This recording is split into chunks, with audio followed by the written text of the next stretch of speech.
I'm Maggie Appleton. I'm the Chief Executive of Luton Culture, which comprises the museums and libraries and art services in Luton that were formerly part of Luton Borough Council. So my experience is of 3 services that were previously part of a council moving over to becoming a charitable trust. We became a charity about 3 years ago, almost exactly 3 years ago now. And so has that enabled you, what were the reasons behind doing that? The reasons behind us becoming a trust were driven very much by the council. It was before the current financial climate had really hit us, but really it was already becoming very clear when the council started thinking about it that public funding was only going one way, and that was down. But it was very much the council talked all the time about protect and enhance. So it was about saving money, but it was finding a way to very much support the work that the cultural services were doing, because of course a part of the library service is statutory, but much of our work is non-statutory, and it was about really being able to support what we were doing in the future when really money was going to be very tight. The council had previously, about 18 months, 2 years before, moved its sports and leisure services into a charitable trust. So they got a model that they felt worked. So really, very much they were thinking about using the same sort of model for libraries, arts and museums, because it had worked with the sports services. So it was literally looking at a charitable model with a company limited guarantee as the vehicle for really moving us going forward. And I think the opportunities that the council felt that there were for us was about being able to be much more flexible, looking for other income opportunities and so on. The council decided that the best vehicle for us was to start us up as a registered charity, and really then be able to sort of bring in all the benefits that came with being a charity in terms of fundraising, being more entrepreneurial and so on. So we're a registered charity, we have a trading arm for our trading activities, and we're a company limited by guarantee. But what that's allowed us to do really is be more entrepreneurial and work on a number of different fronts to look at reducing that reliance on Luton Borough Council for our funding. So we're a charity, we think like a charity, we look at fundraising, but also in terms of our trading arm, we're very much more flexible now in terms of developing our retail opportunity across the libraries, museums and art services, developing the cafe services that we run, and very much about really bringing all that work very much into the heart of what we're doing as an organisation.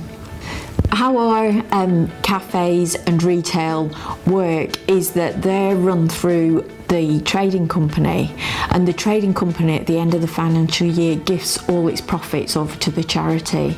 So the charity then benefits from the profits of the trading company. We have 3 cafes, all 2 of which are run as a franchise, and 1 of which we've just taken over from the 1st of February this year, running in-house. So we run 1 ourselves now, and 2 are franchises.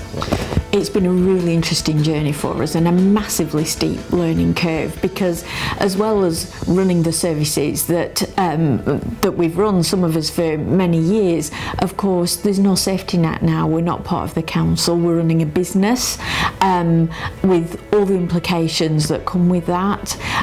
We have the Charity Commission to think about in terms of the way we're behaving and our priorities and responsibilities there. So it's a massive learning curve, and it's one that's not to be taken lightly. It takes huge amounts more thinking. It means that before you start, you really need to think what resources and skills you need on top of what you've already got.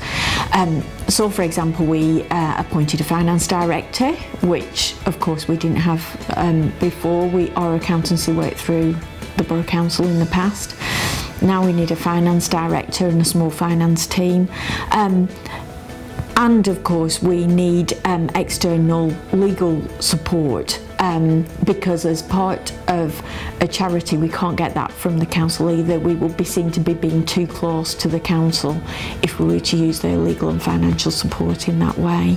So number one, in terms of certainly the senior management team, we need to very quickly develop a lot more skills. In terms of the whole team working for the trust, we need to think differently, and culture change is something that again can't be underestimated, that we all need to think and behave as if we're working for a charity now rather than as a local authority. And of course some of our staff have worked for a local authority for 30 odd years, so it's a big culture shift, it's a big mind shift, and it's a big ask in terms of developing new skills ourselves and also bringing in some skills that weren't part of the team in the past. Yeah. The staff have been fabulous, and more and more staff are coming up with ideas. This is what we should be doing, why don't we try and do that, that'll support us. But it is a big ask for staff to behave and think differently in that way. So I think in terms of lessons learned, that's really something to think of right from the start, and indeed before, if you're thinking of it before you become a trust, making sure that not just you ticking the TUPID boxes, because all our staff TUPID over on their local authority terms and conditions, but really harnessing those ideas that all your staff have got, because the fantastic ideas that you need to move you forward can never just be held in one small team. You really need to make the most of all the creative staff that you've got on board. And also, of course, that means that staff are coming along with you all the way. All the staff transferred over from day one, and from there we started working on our sort of vision and values with our board of trustees in terms of how to make the most of being a trust and being one charity with the 3 services. So we worked very much with the staff as well to identifying what the 3 different services had in common, what were the common priorities, what were the common skills that we could really make the most out of by bringing different people together. And for example, what we've done is we've now got one skills team that runs the schools library service, the museum skills service and the Luton Art for Schools service, but that's one team under one strategic manager now who can have conversations with the local education authority and with head teachers, that's really embracing all the cultural offer that we can bring. So as one package, of course, it's a lot stronger than lots of little different elements. In the same way, we've got one facilities team now that manages the sort of renting and hiring of our spaces. So it means that we've got lovely rooms in our central library, we've got some wonderful rooms and spaces and gardens within our museums, and a lovely lecture theatre in our art services. So rather than different people having different conversation agreements with people to hire them now, there's one team who can cross-sell and so on, which makes it a much more effective arrangement. So we've done that on a number of areas where it made more sense for the different services work to get together than to work apart. Of course, there are areas that are real sort of unique areas for museums, for libraries and for arts, where they very much lead on a specific area and it makes sense for them to work separately. But for those areas where it's more efficient and more effective and frankly can make more income for them to work together, then that's the way we've gone. We have a funding and management agreement with the council, which is a 5-year agreement that states all the different things that we're doing for the council for the funding that we receive. So the funding and management agreement is 5 years. And then we have service level agreements as well in terms of what the council does back for us. So we contract some services back from the council, such as our IT and so on, and we'll have a service level agreement for each of those services too. We also have leases for all our buildings. We've got 8 libraries, 2 museums, an art centre and a small theatre which is within the central library, and we've got leases for each of those buildings, long leases with 25 years, because if you're thinking about going for something like lottery applications, you need need to show that you've got a long lease in order clearly to make improvements to your buildings.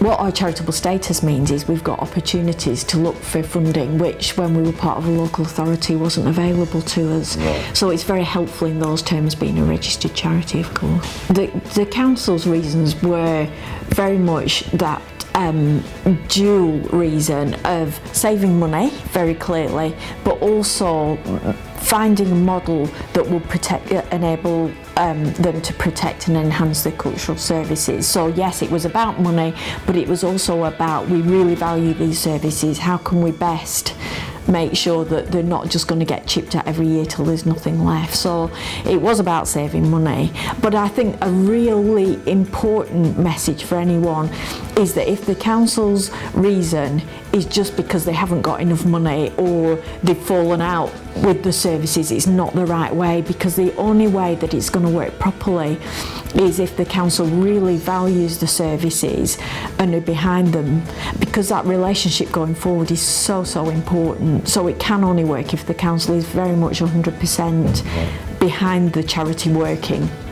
Well, I think that you've got to be really realistic about it, that it isn't the panacea to all the current funding issues. It costs money to set up the charity and the company, so there's an initial outlay anyway to start off with. I mentioned as well that there are also some additional costs that you need, such as your finance arrangement, so that's got to be borne in mind too. But there are savings there as well, so NNDR savings, so domestic rates, there is savings there year on year to the council.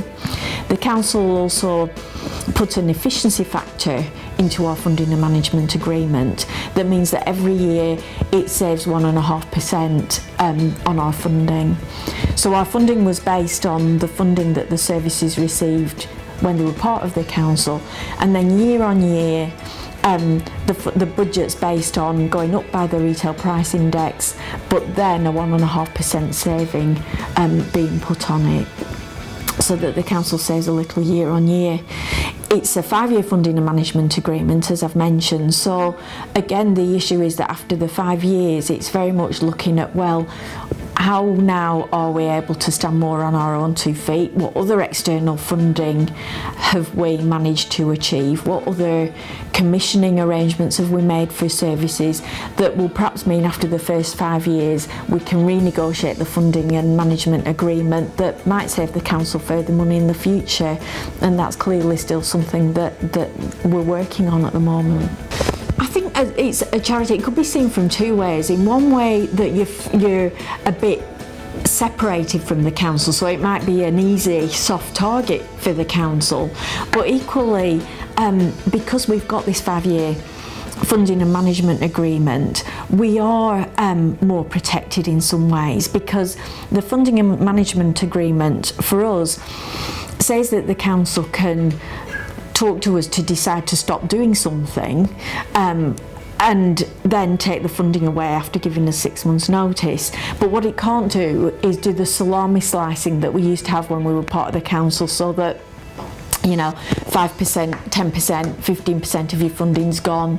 How are you going to sort it out? It's more helpful because we've got to have a dialogue with the council to say, if the money's going to go down, we've got to stop doing something. Right. So it's a very helpful position to be in, and it's back to the relationships with the council as well, in that it's got to be a partnership approach to say, times are really tough, we can't do everything anymore, and we can't expect to be different in that, but it's about, as a partner, working with the council to say, let's look at the service, what should we stop doing, what could we stop doing, what can we do differently.